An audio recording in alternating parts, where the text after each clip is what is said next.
Hello students, welcome to EPG Pathshala. Myself Monica Saini from Department of Anthropology, University of Delhi. Today I am going to discuss on the module Cytogenetic, Immunogenetics and DNA methods to solve the paternity disputed cases under the Forensic Anthropology paper. Students will be able to define and describe the term cytogenetics. This module will be able to define and describe the DNA methods. Students will be able to know cases of paternity disputes and how to solve them through forensic dimensions. DNA evidence is used in the court to prove the paternity dispute cases, rapes and criminal cases.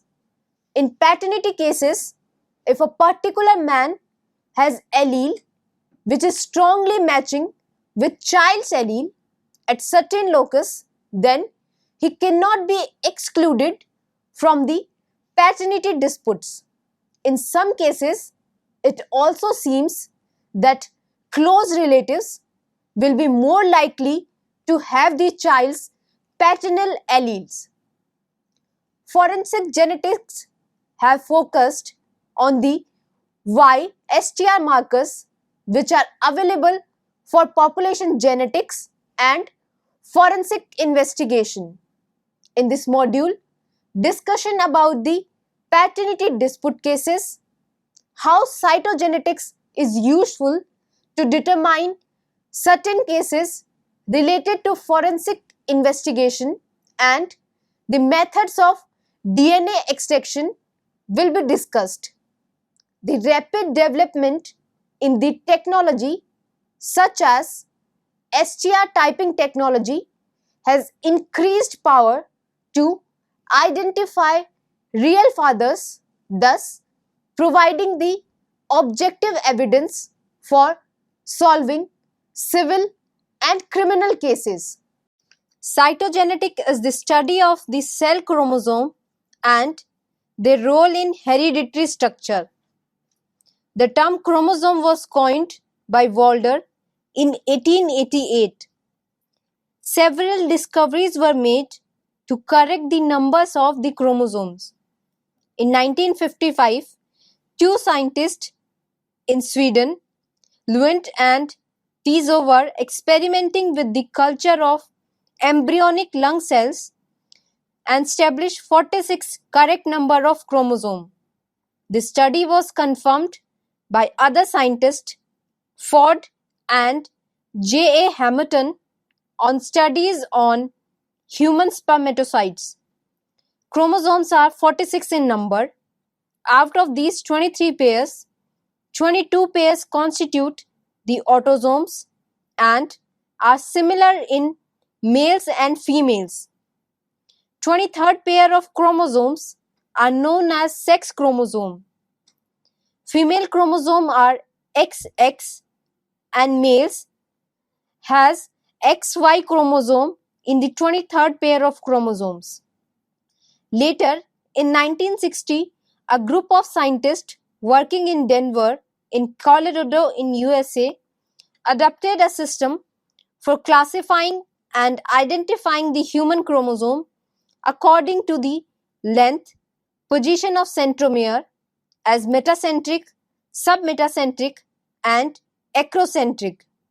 The chromosomes are placed according to their length. The longest chromosome are placed at starting of the order of sequences and shortest at the end.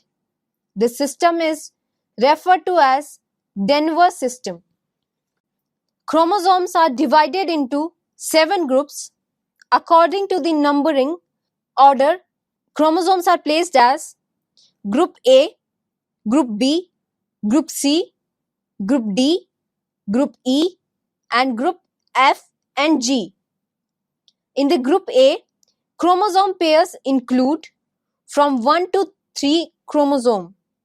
Here, chromosomes are grouped according to in the position of the centromere and by the length of chromosome. This group consists three largest chromosomes. Group B, it consists of 4 to 5th chromosome. The chromosome 5 is slightly smaller than chromosome 4 according to the position of the subterminal.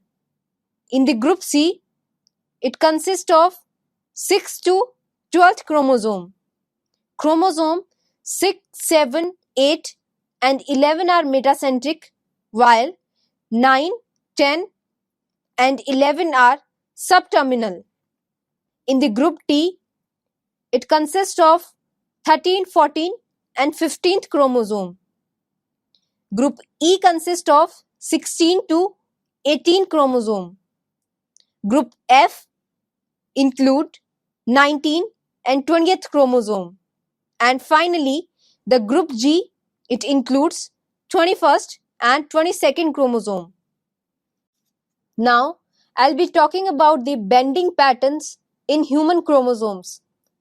The technique used by staining the chromosome in metaphysics for cations are identified is called bending. A band is defined as the part of chromosome which is clearly distinguished from the adjacent segments by appearing darker or brighter with one or more bending techniques. Bending techniques are having two principal groups. First, the bands are distributed with the length of chromosome such as G band, Q band, R band and B band. Those that stains a restricted number of specific bands or structure are named as C band. These four bending patterns include Q band, G band, R band and C band. The G band is named after the Zimza dye.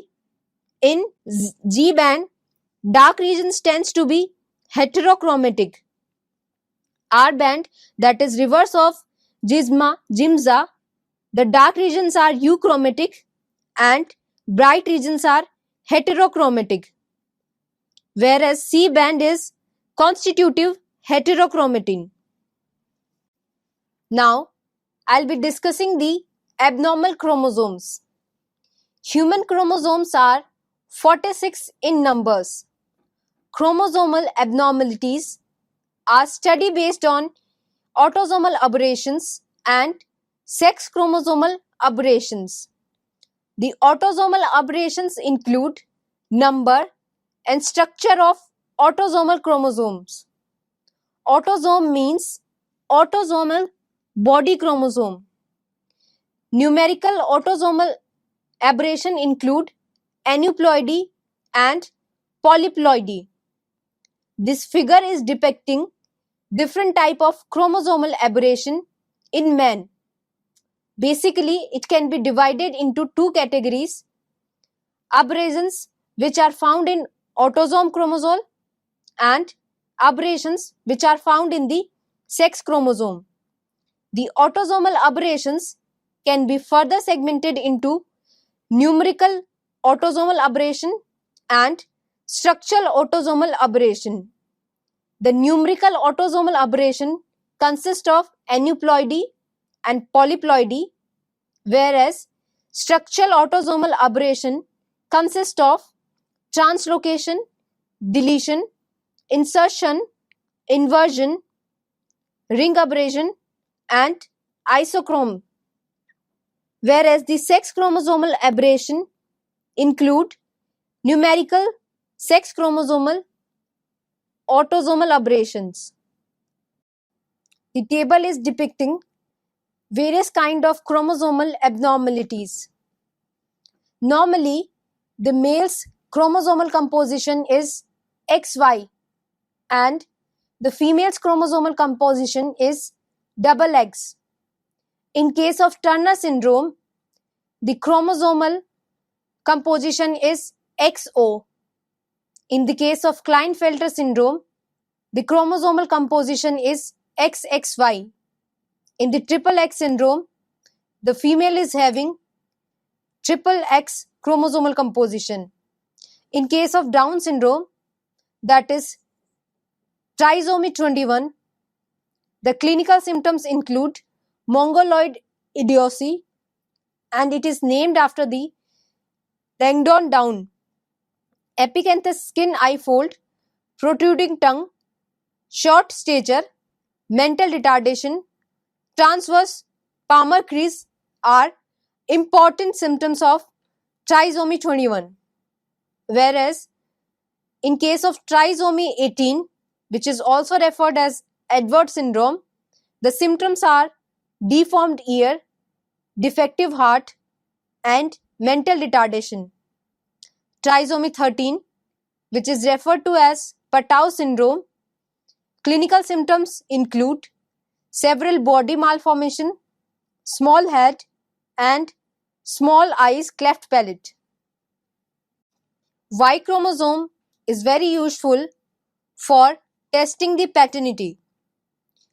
Y haplotyping application for special instances such as deficiency case in paternity testing and analysis of mixture of male and female DNA or with combination with autosomal markers.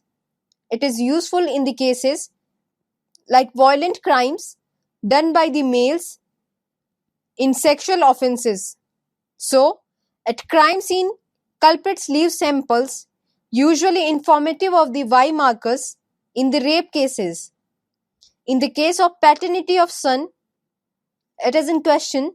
So, in this case, comparison of the Y chromosome will exclude the alleged father.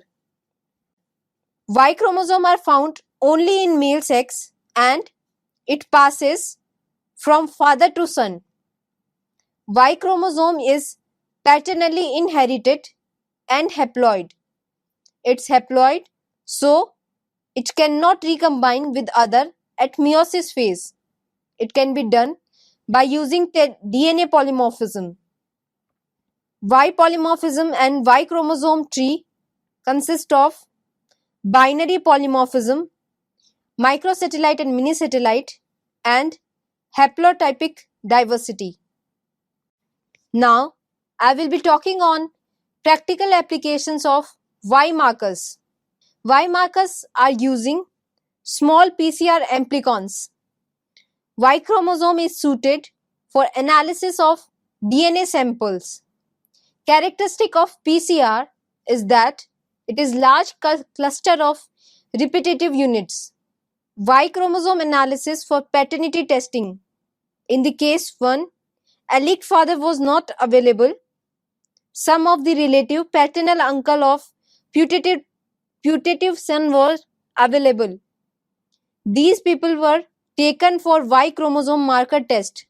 Exclusion can be done on the basis if the Y chromosome is not same as putative son.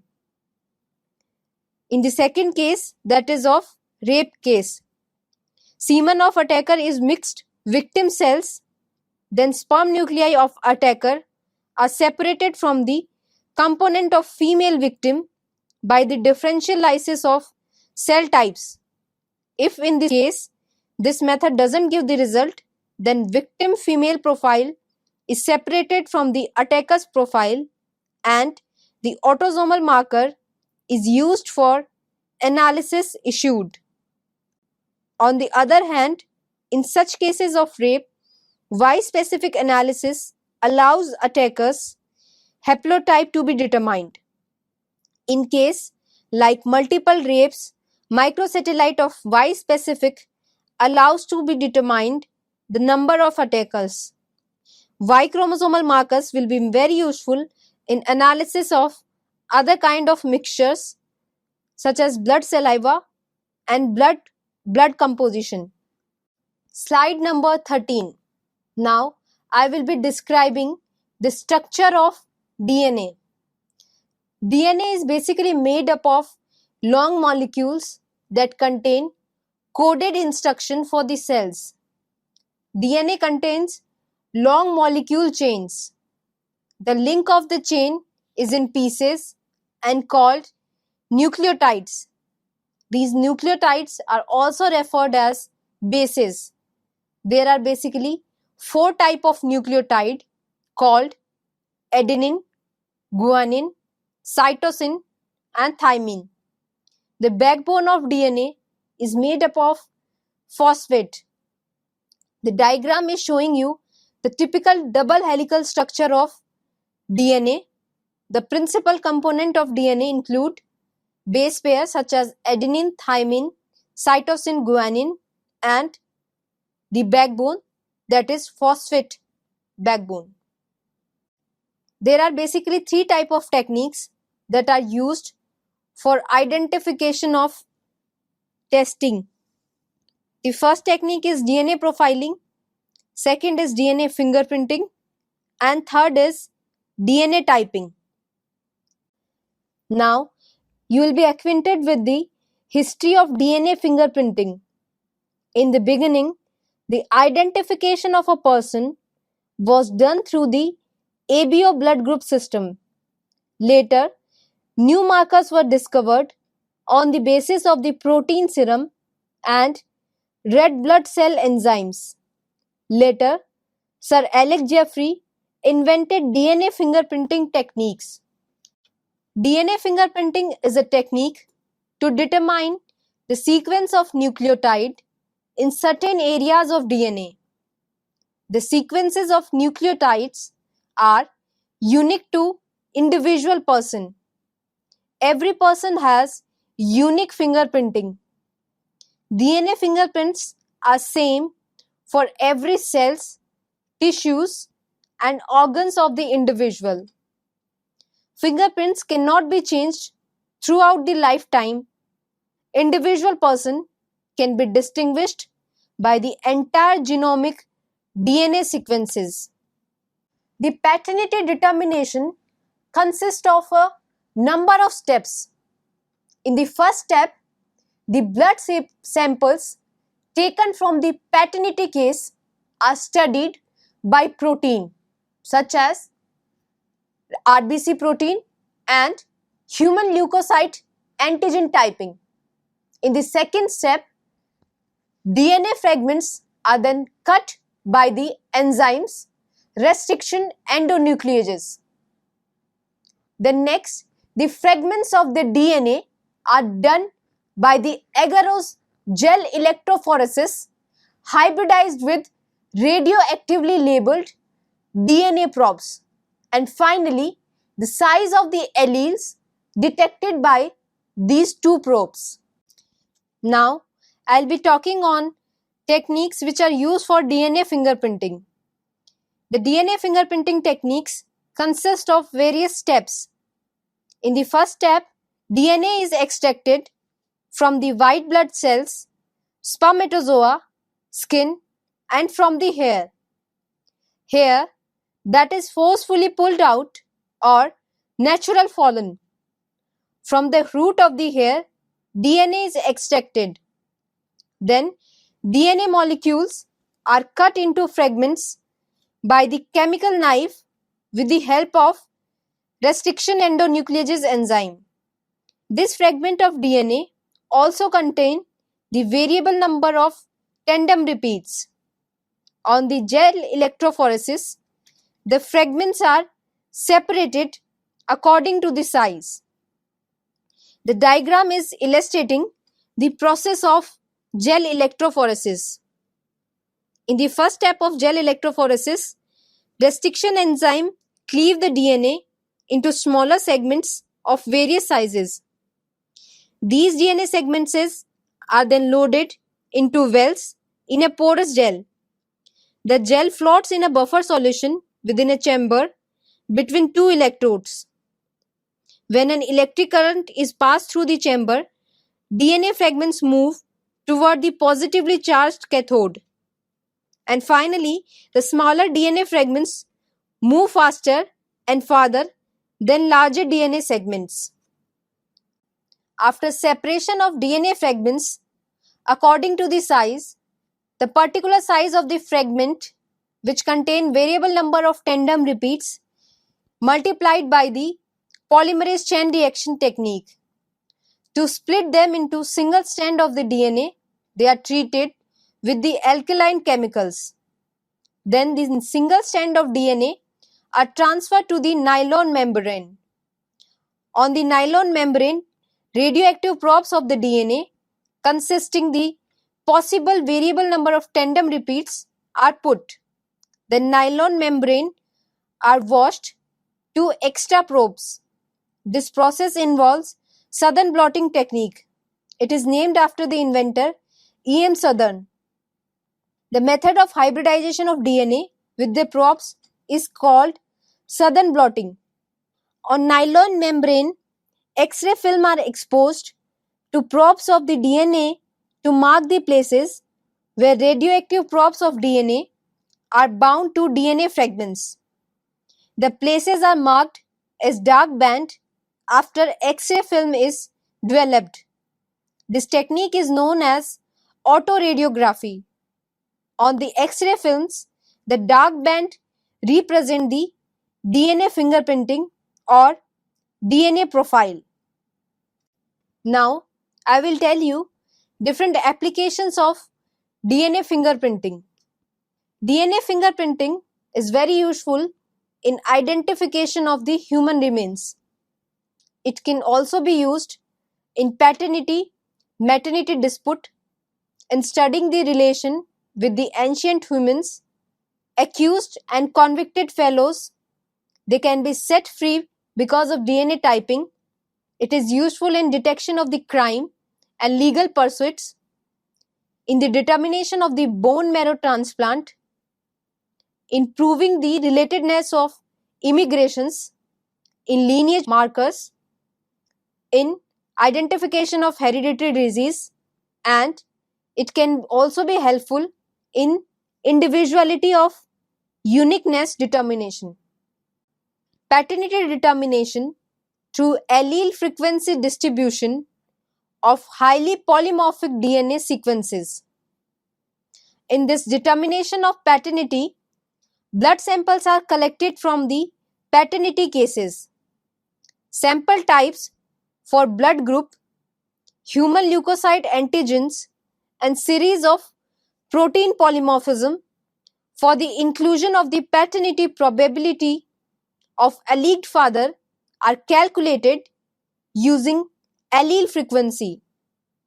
Alleged father is excluded on the basis of the size of his alleles if they are different from the inherited alleles of the child's paternity.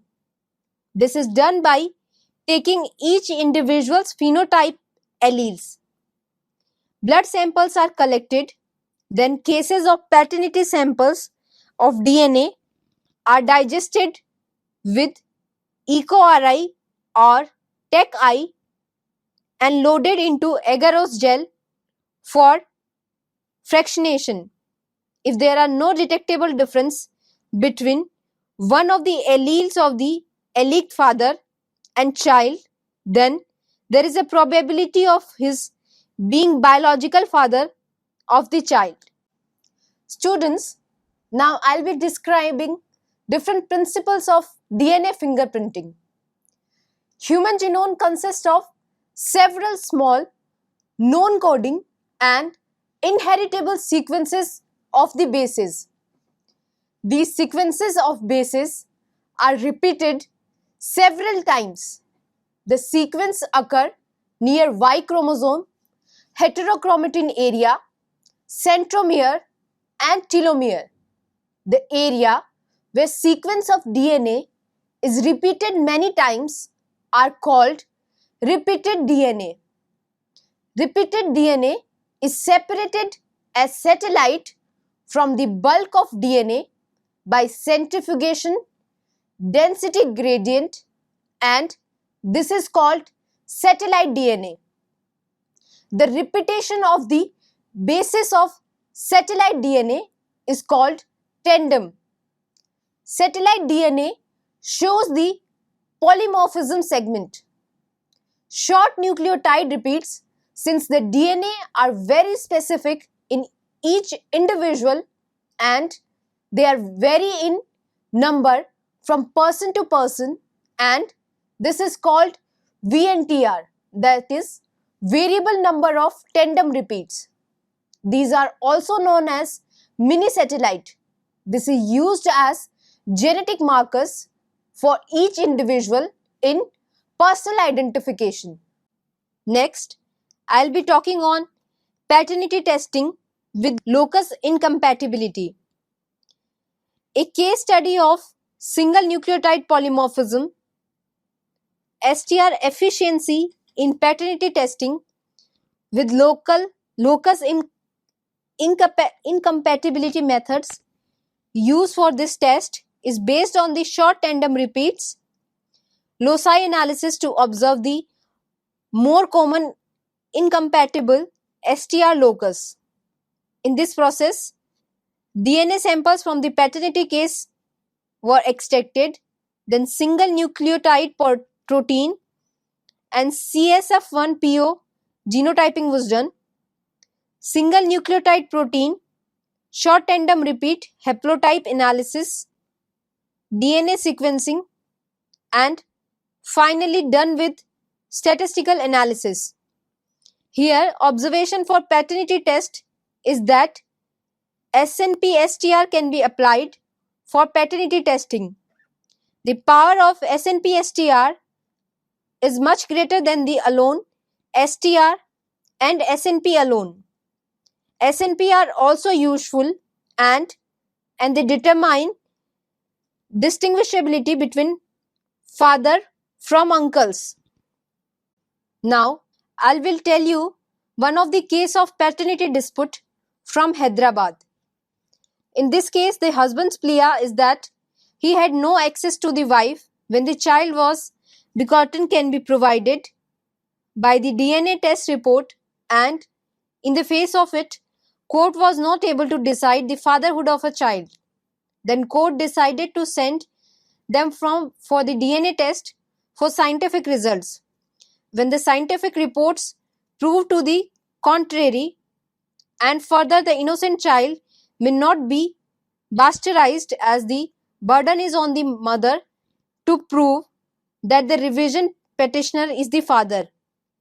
From the marriage also in dispute, especially of any conjugal life. While dismissing the revision petition, Justice Siva Shankara Rao ruled that the DNA test help us as a solid proof on truth of the dispute of paternity. Now, I'll be talking on immunogenetics, that is the ability to induce an antibody or cell-mediated responses. When an antigen substance which can be recognized by the surface antibody, that is B cells, it is associated with major histocompatibility molecules, the human leukocyte antigen genes, and major histocompatibility is activating and inhibitory killer immunoglobulin like receptor genes from haplotype, which shows diversity. It not only reflects in only nucleotide difference of the alleles, but also in terms of presence or absence in individual genes. The HLA is used to match a donor of bone marrow and blood transplant. HLA is protein found in all cells of the body.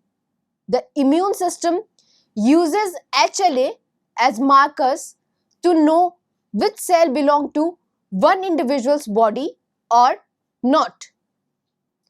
Different donor features have impact on transplant success. They include age, gender, blood type, and the number of time the female donor has been pregnant. The method used to test HLA antigens and antibodies earlier are based on the serological methods. Now, antigens are molecularly defined by the DNA analysis such as flow cytometry, solid phase immunoassay, and single antigen based assay such as Luminex. In recent year, More advanced techniques have been developed to determine the paternity. The first technique is human leukocyte antigen. High degree of discrimination of human leukocyte antigen system make more accurate probability to determine paternity. It caused the revolution in paternity determination after combining HLA with red cell antigen test. The second technique is red cell enzyme and blood serum protein by electrophoresis method. Many blood serum proteins and red cell enzymes have proven useful in determining the paternity test by electrophoresis method because protein and enzyme process follow the Mendelian inheritance pattern. So students, let us summarize what we have studied in this module. DNA extraction from biological materials such as blood group system, protein of bloods, red cell antigens, haplotypes, single nucleotide polymorphism and single tandem repeats are very useful in determining the case such as rape cases, paternity dispute, inclusion and exclusion of the alleged father. Most of the paternity test is done for the financial reason to get the legal responsibility of the legal support to the child. Such test can determine the important tools for civil court when paternity of a child is in question. Serological test for identifying a person is now an old trend. So, human leukocyte antigen typing is a good method to identify a person. Thank you.